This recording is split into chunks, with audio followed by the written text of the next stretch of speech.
যে ছবি দেখতে পাচ্ছেন হাওড়ার বালি, সেখানে তীব্র উত্তেজনা, মেশিন খারাপ থাকায় ভোটাররা উত্তেজিত হয়ে পড়েন এবং তারপর সেখানে পরিস্থিতি নিয়ন্ত্রণে আনতে গেলে কেন্দ্রীয় বাহিনী লাঠি চার্জ করেছে এবং তাতেই বেশ কয়েকজন জখম হয়েছেন। দেখতে পাচ্ছেন সেই ছবি, একেবারে চ্যাংদোলা করে নিয়ে যাওয়া হচ্ছে। দেখছেন একেবারে সেই ছবি, হাওড়ার বালিতে উত্তেজনা। ঠিক কি হয়েছে পরিস্থিতি এখন কি আমরা জানবো, কথা বলবো। আমাদের সঙ্গে দেবব্রত রয়েছেন, আমাদের প্রতিনিধি। দেবব্রত, কি হলো?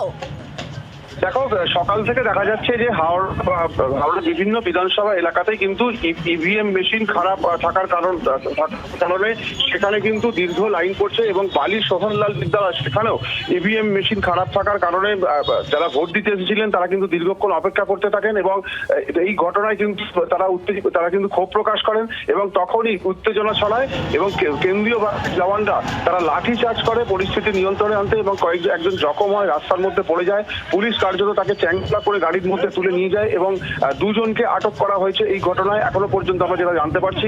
তবে এই মুহূর্তে পরিস্থিতি অনেকটাই স্বাভাবিক। কিছুক্ষণ আগেই এই ঘটনা ঘটে এবং ইভিএম মেশিন খারাপ থাকার কারণে ক্ষোভে ভোটাররা। ধন্যবাদ।